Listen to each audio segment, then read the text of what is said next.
Atenção, está no ar a Rádio Libertadora. Assim sendo, declaro vaga a presidência da República. Começa agora o Hoje na História de Ópera Mundi. Você já fez uma assinatura solidária de Ópera Mundi? Com 70 centavos por dia, você ajuda a imprensa independente e combativa.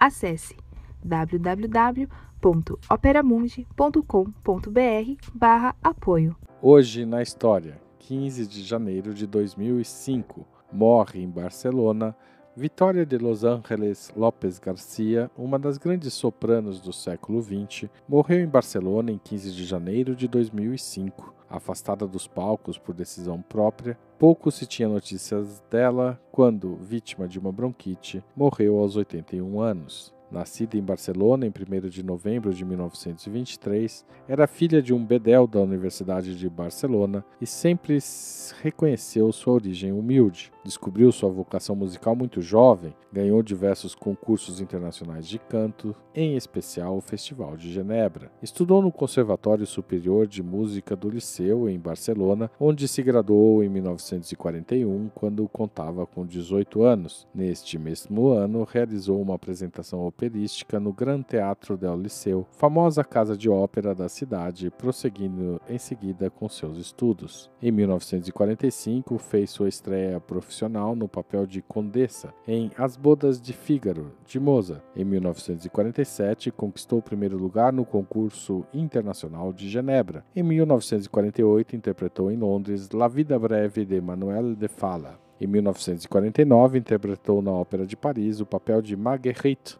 em Fausto, de Gounod. Em 1950, estreou no Festival de Salzburgo, Áustria, e na Royal Opera House, em Londres. Foi Mimi em La Bohème de Puccini, no Covent Garden, em Londres, teatro em que seguiu atuando de forma regular até 1961. Ela foi também aclamada no Teatro Colón de Buenos Aires entre 1952 e 1980, tendo ali estreado como Madame Butterfly na ópera de Puccini. É sempre lembrada por suas atuações em Manon, Werther, O Barbeiro de Sevilha, Péléas e Mélisande, As Bodas de Fígaro e Lohengrin. Subiu ao palco do Teatro Scala de Milão entre 1950 e 1956. Atuou pela primeira vez nos Estados Unidos em outubro de 1950 com um recital no Carnegie Hall. Em março do ano seguinte, fez o mesmo no Metropolitan Opera House de Nova York, ali cantando regularmente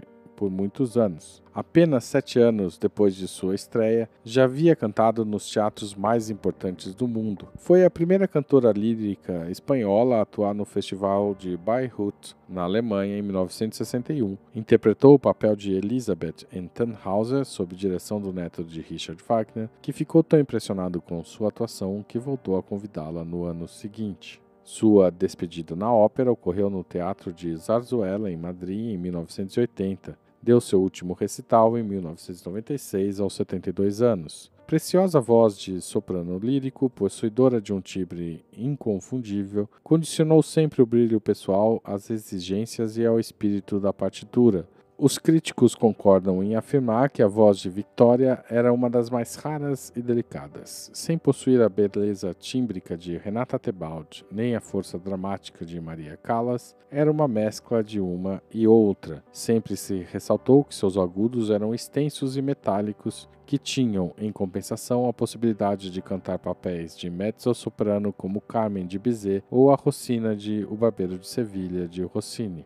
Realizou também grande número de gravações, sendo muitas delas autênticas referências ainda hoje. Manon, La Bohème, Madame Butterfly, Fausto, Carmen, Werther, Péléas e Mélisande, As Noites de Verão. Sua discografia, fundamentalmente a dos anos 50, é tão abundante quanto magnífica. Basta verificar não somente os títulos, mas também seus companheiros de gravação.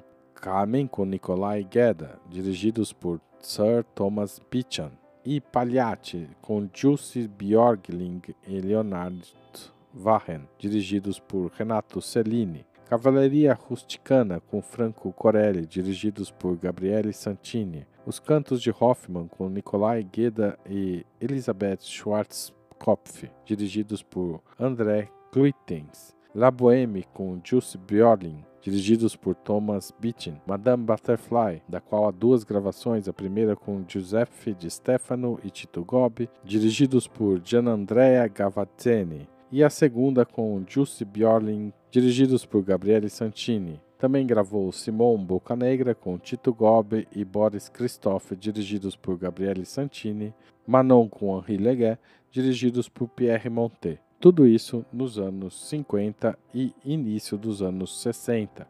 Modelo de antidiva, fugiu das manifestações exageradas de entusiasmo inerentes à sua profissão. Há uma história que reflete perfeitamente o caráter de Vittoria e mostra o apreço que suscitava onde estivesse presente. Certa vez, a grande Renata Tebaldi teve de deixar o Metropolitan em Nova York e voltar à Itália, já que seu pai havia morrido. Era Natal e Rudolf Bing, gerente do teatro, suplicou-lhe que fizesse uma substituição em La Traviata. Vittoria acedeu e Bing, agradecido, fez que de Viena fosse enviado nada menos que os meninos cantores para que dedicassem algumas canções de Natal à cantora, o que fizeram em meio à ovação de um público totalmente entregue à apresentação. Vittoria foi aclamada nos palcos e maltratada pela vida. Ela teve de lidar com tragédias reais que soube assumir e superar, repassando-as para sua expressão vocal. Foi casada com Henrique Magrignat e teve com ele 2 filhos. O mais velho faleceu alguns anos antes dela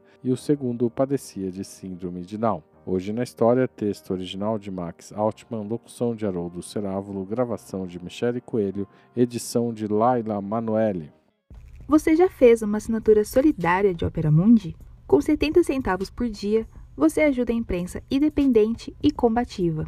Acesse www.operamundi.com.br/apoio.